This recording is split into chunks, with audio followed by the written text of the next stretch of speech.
Imagine for a second believing that the jagged, broken shape of a continent's coastline wasn't just, a result of tectonic plates or erosion, Right. but that it was actually like intentionally designed by a divine creator for a very specific Yeah, purpose. it's a completely wild concept to us now. Not just any purpose, but specifically to dictate which race of humans would ultimately conquer the world. I mean, it sounds kind of mind-blowing today. It really is a stunning premise to modern ears, but if you go back to the mid-19th century, this wasn't considered some fringe theological musing. Really? Yeah. In the highest levels of European academia, this was basically the cutting-edge science of geography. That is just insane to think about because, when most of us think about geography, especially based on how we were introduced to it in grade school, we picture this really static catalog. Oh, absolutely. Just memorizing maps. Right. You sit at a desk, open a massive atlas, and you just stare at a dry list of rivers, mountain ranges, state capitals, and the task is just to memorize them. Yeah, it feels like taking an inventory of a giant rocky warehouse, right? Exactly. Like there is a mountain over here, a river over there, just disconnected facts on a page. But if we step into the world of early 19th century geographical thought, that entire inventory system just gets completely thrown out the window. It does. It's a total paradigm shift. We are looking at a radical shift in human understanding.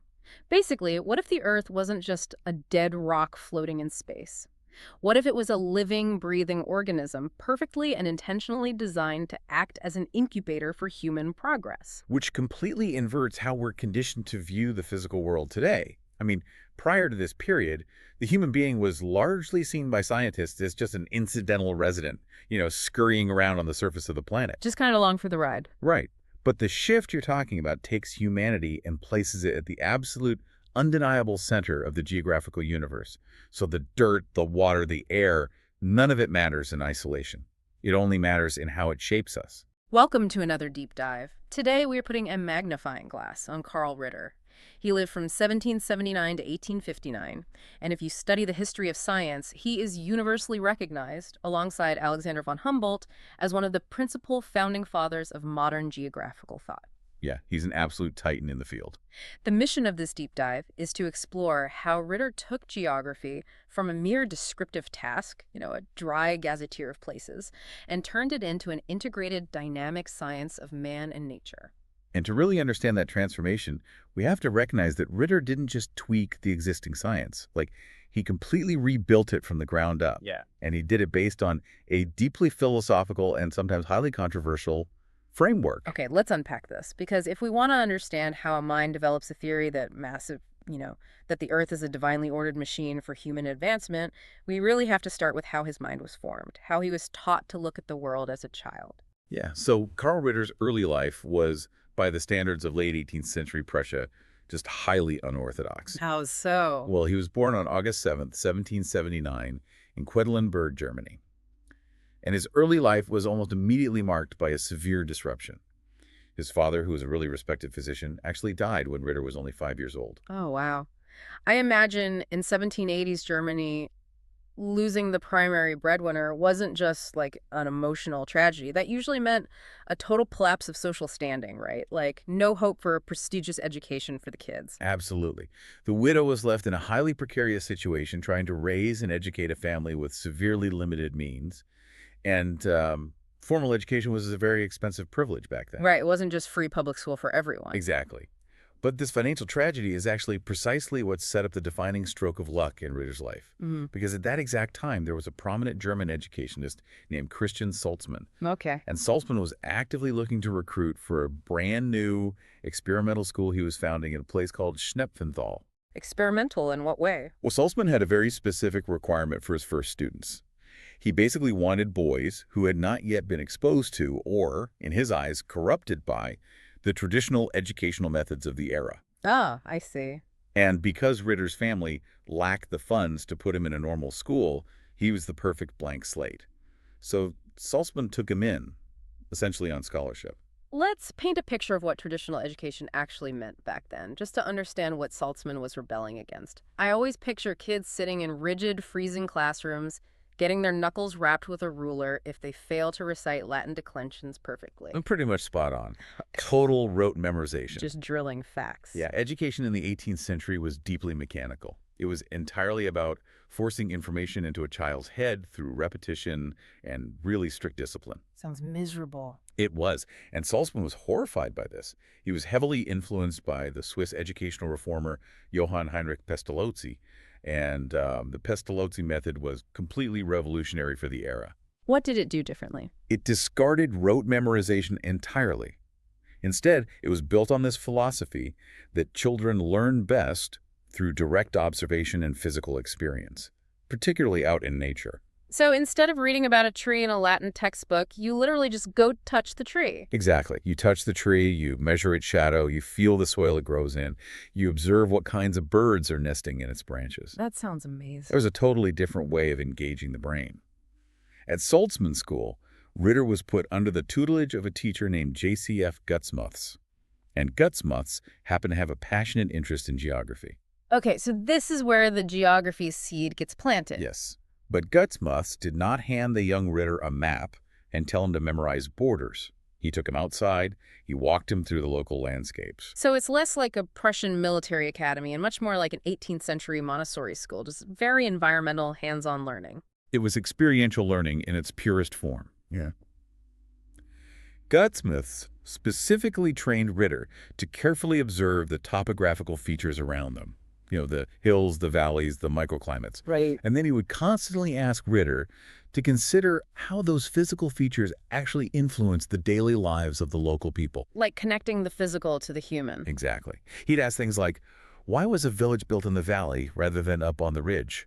Or how did the local river dictate the trade of the town? That makes so much sense. And this method completely wired Ritter's brain.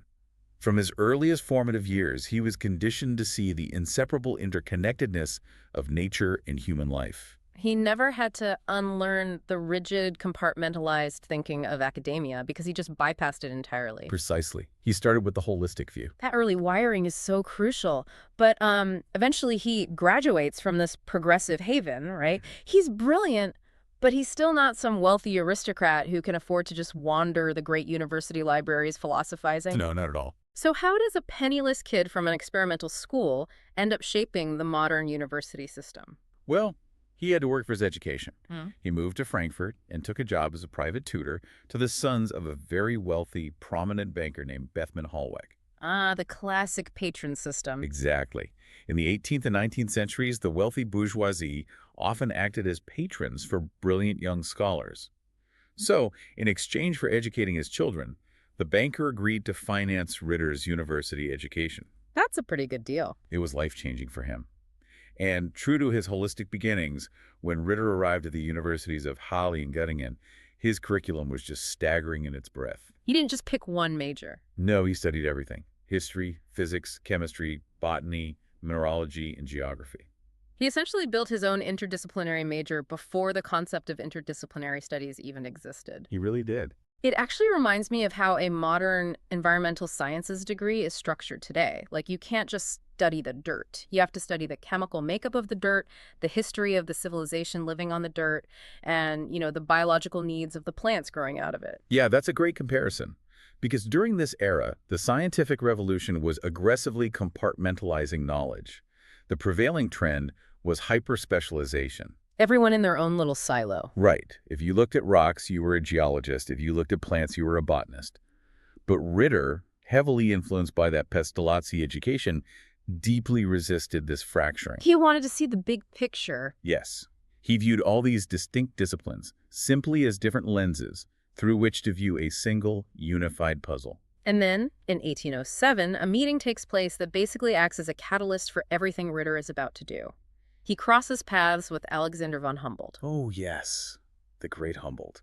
For anyone unfamiliar with the history of science, Humboldt is arguably the greatest scientific rock star of the 19th century. He was a legend in his own time. Seriously, this is a guy who hacked his way through the dense Amazon rainforest, climbed the Chimborazo volcano in the Andes until his eyes literally bled from the altitude. Yeah, the physical endurance was unmatched. And he systematically measured everything, from the blueness of the sky to the exact temperatures of ocean currents. Just an absolute machine of data collection. Humboldt was an absolute titan of empirical research.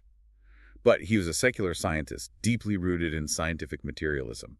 His entire methodology was based on inductive reasoning, Meaning what exactly in this context? meaning he would travel the globe, collect massive amounts of highly specific granular data, and then attempt to build general scientific laws from the ground up based on that data. Okay, so bottom-up thinking. Right. And meeting Humboldt deeply inspired Ritter. He was awestruck by Humboldt's sheer versatility and his undeniable ability to see the physical world as an interconnected global system. It must have felt incredibly validating for him. It was. Humboldt's massive volumes of field data provided empirical validation for Ritter's own childhood intuitions about the harmony of nature. I am seeing a massive divergence in their career paths, though. Oh, absolutely.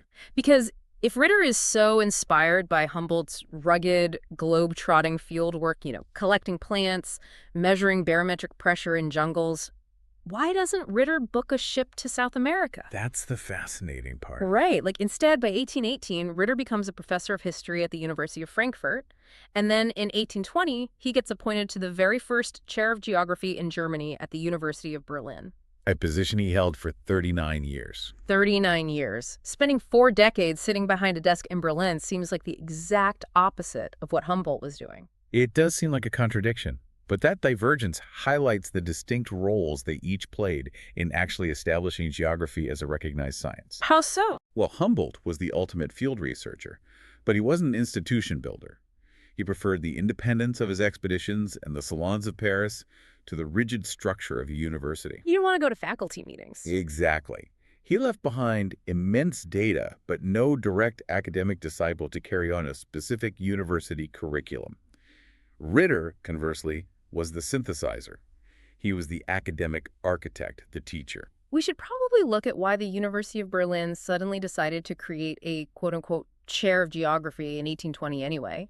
Universities don't just invent new disciplines out of thin air. No, they don't.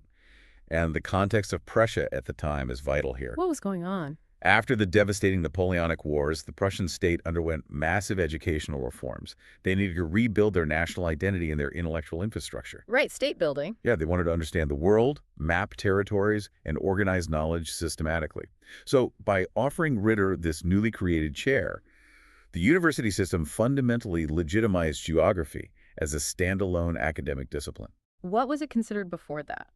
Before 1820, geography was largely treated as a minor subservient subset of history, or it was just seen purely as a practical tool for colonial administration and military logistics. Like just knowing where the rivers are so you can move troops. Exactly. Yeah. But Ritter gave it an institutional home. He founded the Berlin Geographical Society.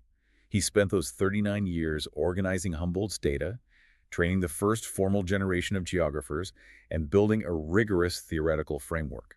So if we use an analogy, Humboldt was out in the wilderness gathering the bricks and mixing the mortar, while Ritter was sitting in the university drawing the blueprints and figuring out what kind of house they were actually building. That is a very apt way to look at it. And the specific type of house Ritter designed was deeply influenced by a philosophical worldview that was fundamentally different from Humboldt's secular materialism.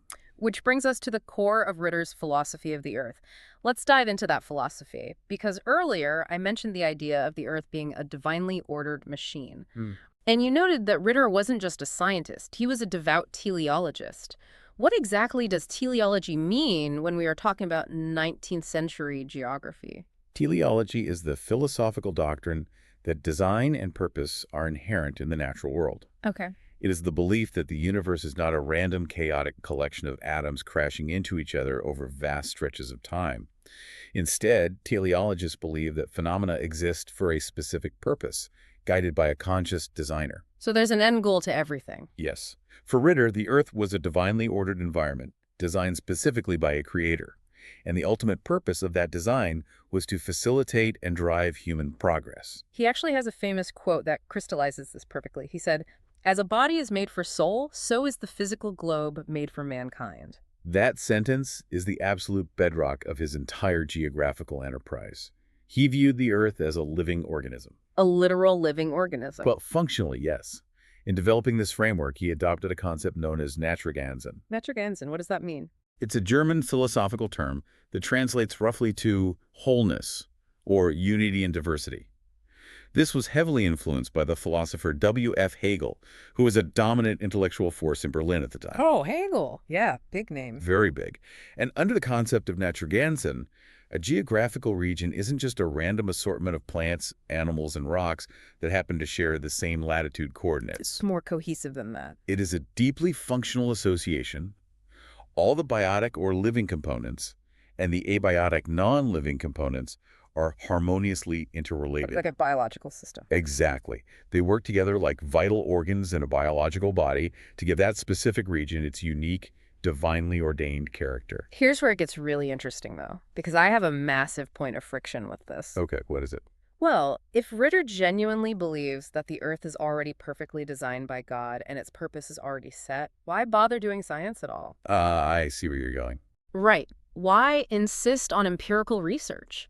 Why not just sit in his comfortable chair in Berlin, read theological texts, and philosophize about how God must have shaped the mountains? It's a fair question. Yet he famously declared, "We must ask the Earth itself for its laws." That sounds like a massive contradiction to me. It is a really common source of confusion when modern minds look back at 19th century natural theology. Because we see science and religion as separate. Exactly. You're assuming that a religious, teleological approach is inherently anti-scientific or anti-empirical. But for Ritter, studying the physical earth was studying the mind of God. Oh, wow. Okay. He believed the divine plan wasn't hidden away in some abstract realm. It was actively revealed through the physical harmony and mechanics of nature. So the data is the theology. Yes. Therefore, the only way to genuinely understand the Creator's intent was to meticulously, exhaustively study the physical world. He was actually a fierce opponent of what was called armchair geography. Those are the people who just sat in their offices making logical guesses about how rivers flowed without ever looking at real data, right? Precisely. Ritter believed you couldn't just deduce the complex laws of nature from abstract theology alone. You had to physically observe the interconnectedness of phenomena to actually see the divine design in action. It makes me think of someone trying to understand the brilliance of a master watchmaker. I like that analogy. You don't understand the watchmaker by just reading his biography or praising his name. You understand his genius by taking apart the watch he built, gear by gear, spring by spring, to see exactly how flawlessly the mechanics work together. That is an excellent way to conceptualize his approach. But it is crucial to contrast this with Humboldt's method. Right, because they were doing things differently. Very differently.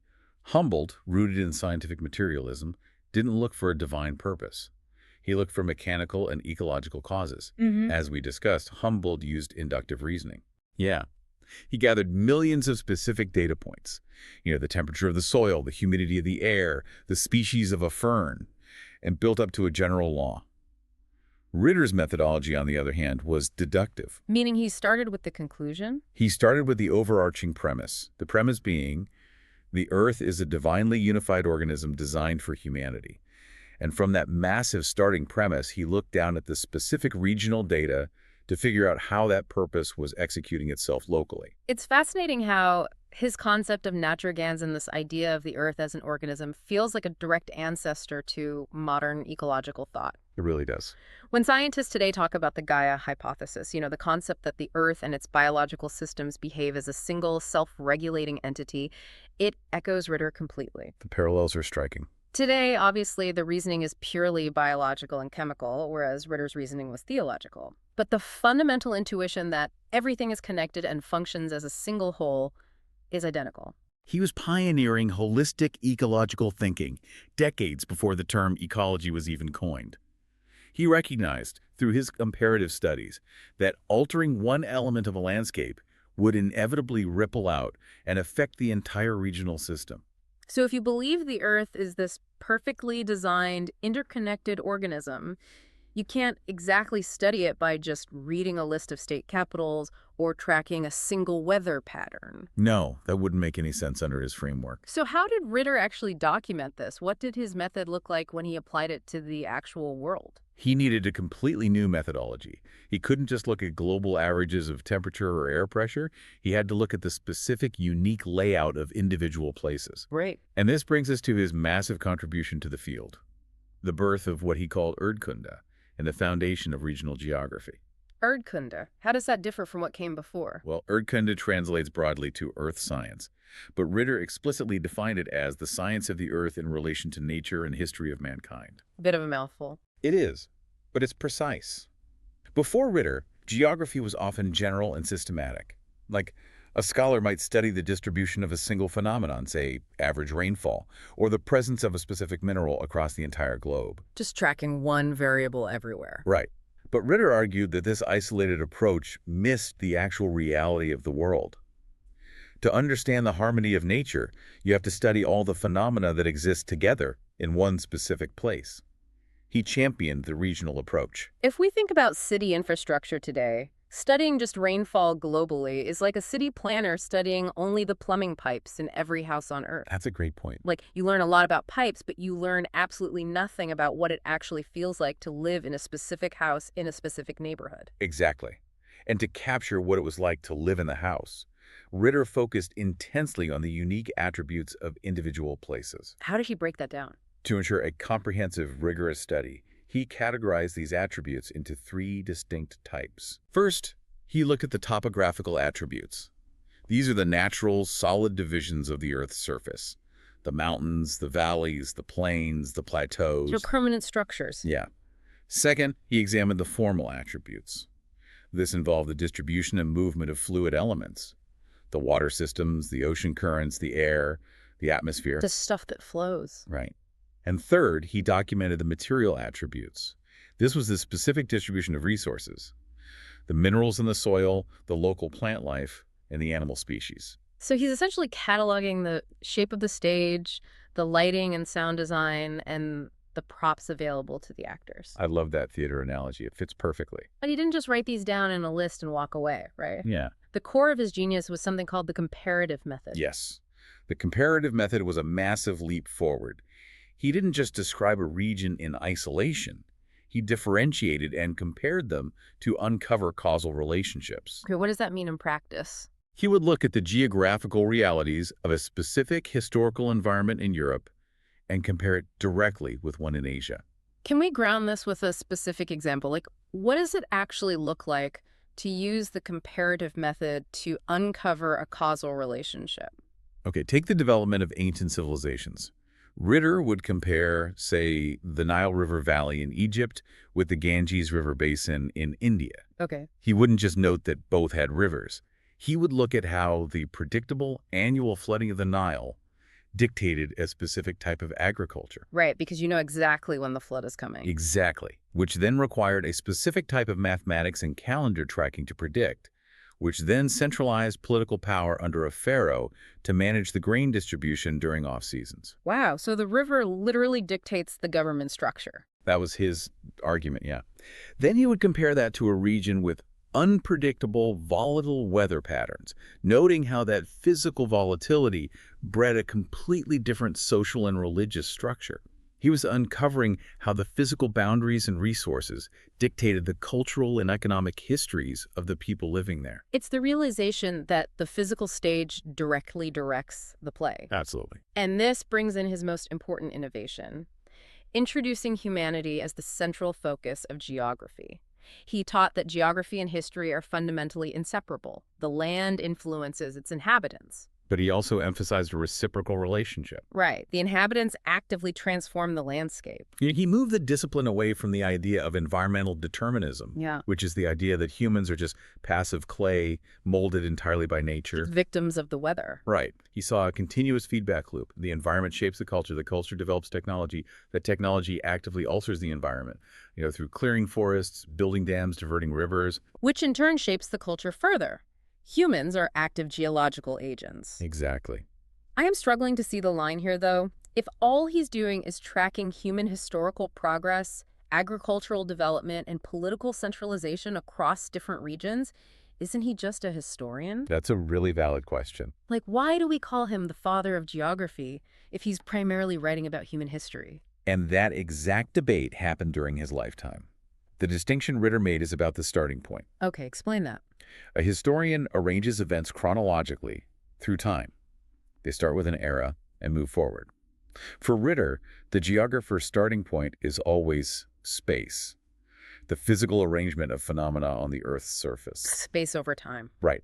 Ritter argued that to truly understand the chronological events of history, you must first deeply understand the spatial stage on which they occurred. That makes a lot of sense. History without geography is just floating events without a grounding reality. Geography is the physical foundation upon which the house of history is built. And he attempted to document this massive, complex interplay of history and geography in a book, right? His magnum opus, The Erdkunde. Calling it a book is a bit of an understatement. It's just a little bit. Yeah. It was a 19-volume masterpiece published between 1817 and his death in 1859. It is genuinely one of the most monumental undertakings in the history of science. 19 volumes. That is an almost unfathomable amount of text. What was he actually covering in all his pages? Well, keep in mind, he had already published highly detailed works on the geography of Europe back in 1804 and 1807, which he supplemented with 6 complex maps in 1806. So he'd already done Europe. Right. So the 19 volumes of the Erdkunde were primarily focused on Africa and parts of Asia. He was mapping out the Ethiopian highlands, the expanses of the Sahara, the massive Asian steppes. Massive amounts of territory. Huge amounts. But it wasn't an encyclopedia of disjointed facts. It was an exhaustive, meticulous attempt to prove his theory of interconnectedness, his Naturganzen, on a massive continental scale. So every detail served the bigger theory. Exactly. He was trying to show exactly how the physical topography of Africa and Asia shaped the specific human societies that emerged there. You know, this insistence that history and geography are inseparable feels incredibly relevant for a modern listener. Oh, without a doubt. Like, think about the news you consume today. You cannot understand modern geopolitical conflicts, climate migration, or like the supply chain of microchips without looking at history and geography as a single tangled knot. They're completely tied together. The borders drawn on a map, the rare earth minerals available in a specific valley, the historical grievances over a port city. It's all Ritter's Erdkunde playing out in real time on our news feeds. The holistic, regional approach he championed is exactly what urban planners, military strategists, and diplomats rely on today to solve complex spatial problems. It's foundational. It is. However, when Ritter applied this highly deductive comparative method to the entire physical globe in the 19th century, the results were deeply mixed. What do you mean? Well, he produced some brilliant, lasting physical insights, but he also developed some massive and highly controversial theories about human civilization. Yeah, when you scale up a philosophy that basically says God designed the earth for human progress to look at the entire planet, things are going to get complicated fast. Very fast. Let's start with the physical insights. What did he uncover about the physical globe that still holds up? Well, Ritter was one of the first to clearly and systematically stress the geographical distinction between the rates of heating and cooling of land versus water. The concept of specific heat capacity. Water absorbs and releases heat much slower than rock and soil. Yes. He analyzed how this fundamental physical difference drives global weather patterns. He explored the differences between the land hemisphere, the northern half of the globe where the vast majority of the Earth's landmass is concentrated, and the water hemisphere in the south. Right. This physical insight into how land masses and oceans exchange heat is a foundational concept for modern climatology. He also spent a massive amount of time looking at coastlines, didn't he? He did. He heavily analyzed the profound geographical implications of a continent's shape. Using his comparative method, he looked closely at Africa's coastline versus Europe's. And what did he find? He observed that Africa possesses a relatively short, highly regular coastline. It is a massive landmass, obviously, but its edges are relatively smooth, with very few deep bays, gulfs, or natural inland seas. And the practical implication of a smooth coastline is that the vast interior of the continent is physically isolated from the ocean. Precisely. It severely limits naval development, restricts coastal trade routes from penetrating inland, and creates a massive barrier to cultural exchange via the oceans. Makes sense. He then contrasted that with Europe, which possesses an incredibly varied, articulated, and accessible shoreline. You have the Mediterranean Sea, the Baltic Sea, the deep fjords of the north, the English Channel. The ocean physically penetrates deep into the European landmass, which objectively dictates an entirely different trajectory for the people living there. I mean, deep bays mean natural harbors mean maritime trade, shipbuilding, naval power, and massive cultural cross-pollination. Right, because it's easier to move ideas and goods on boats than over mountains. That makes perfect sense. The physical geography dictates the logistical realities of the civilization. But so, what does this all mean? Here's where the story gets incredibly rocky.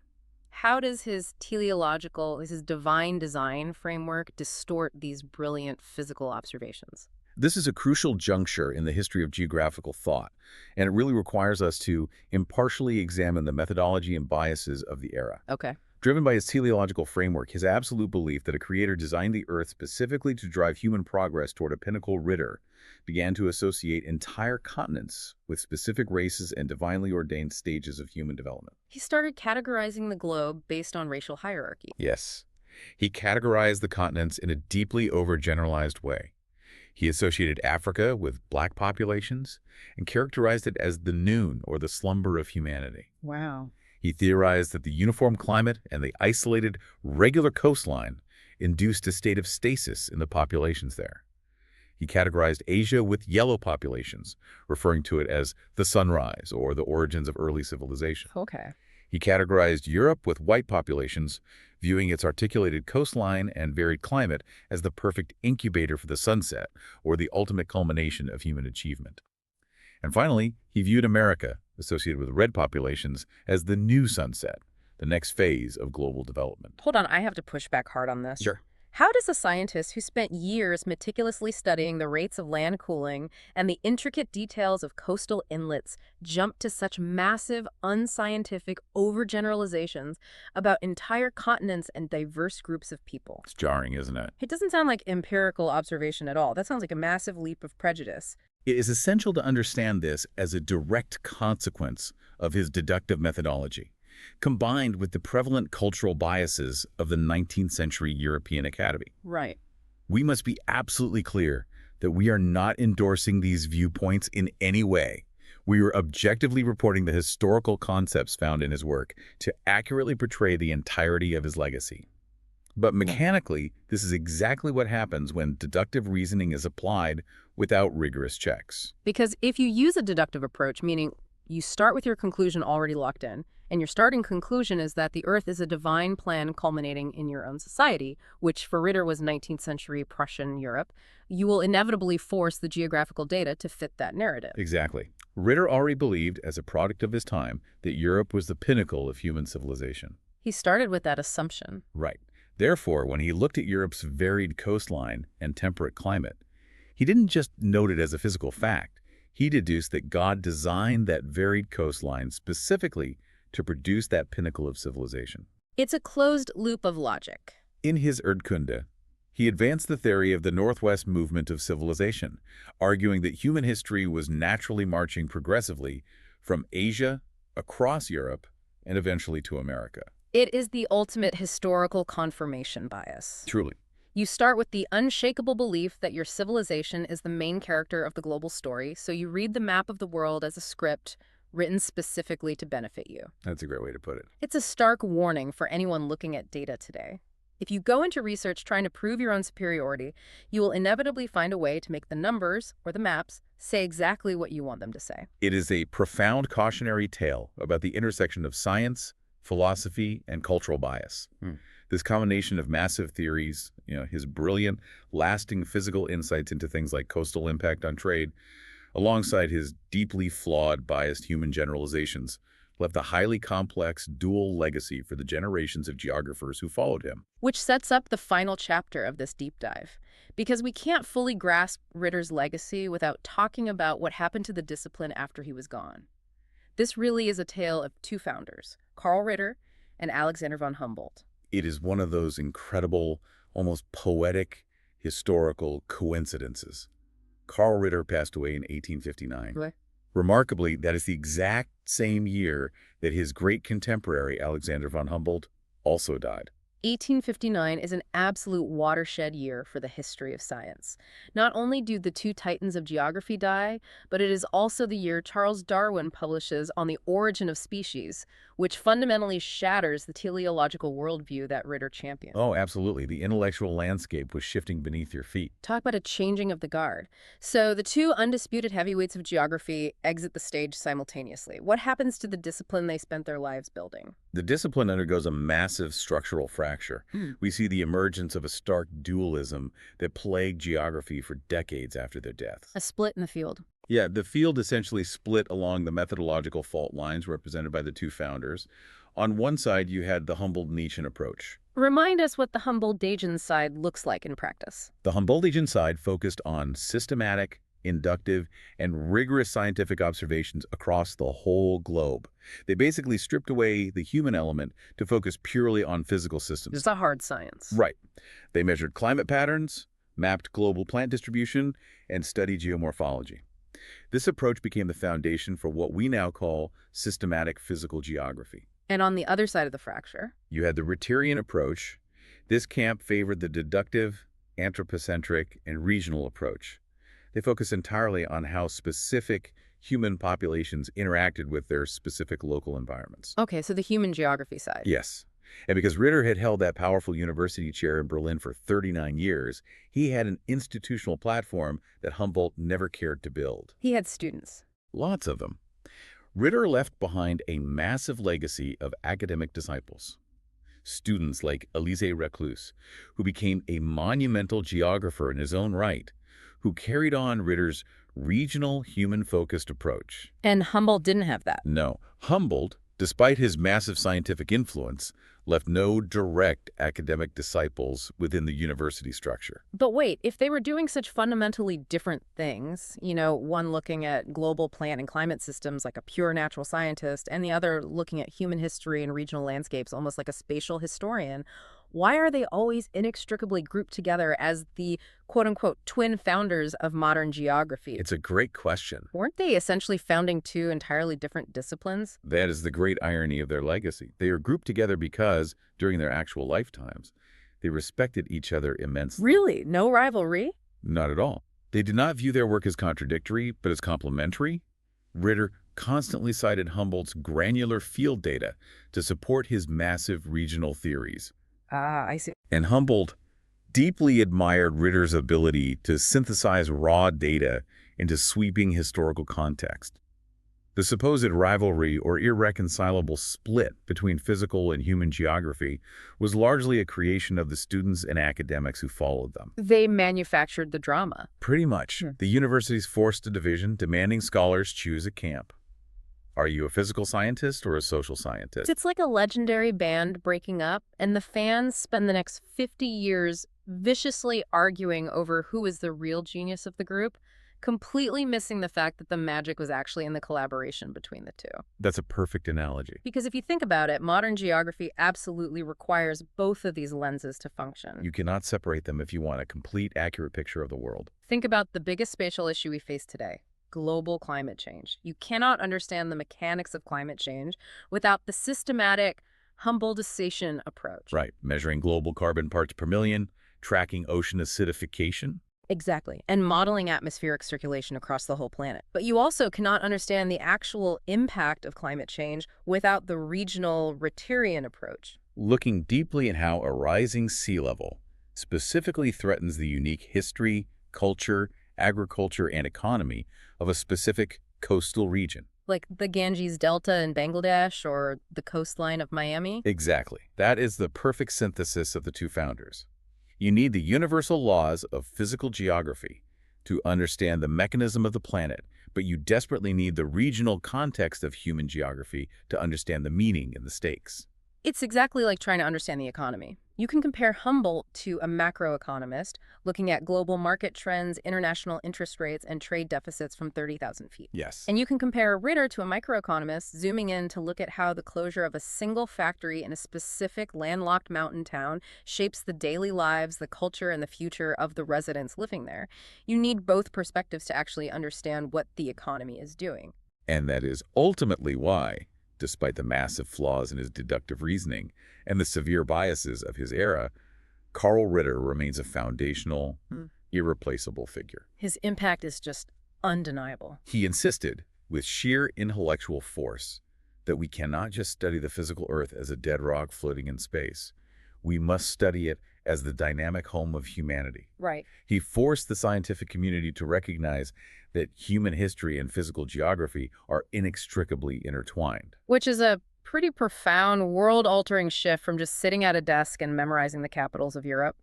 He turned the world from a static map into a dynamic living stage where humanity is constantly actively interacting with the environment. He took a descriptive catalog and gave it a human soul. This has been an incredibly deep journey into the origins of how we perceive the space around us, and it leaves you with something pretty profound to chew on today. It really does. The next time you walk out your front door, whether you live in a massive metropolis or a quiet rural town, take a moment to really look at the physical layout of your neighborhood. Just observe it. Is the ground flat? Is it hilly? Are you near a river, an ocean, or a mountain range? Think about how those simple, seemingly invisible physical facts have subtly but powerfully dictated the history, the culture, the economy, and even the daily habits of the people living around you. It's all connected. Are the roads winding because they are tracing old geological formations? Is the local industry there because of the specific soil composition or the water access? Are you actively shaping your landscape, or is your landscape secretly, quietly shaping you? Thank you for joining us on this deep dive into Carl Ritter and the birth of human geography. We'll catch you next time.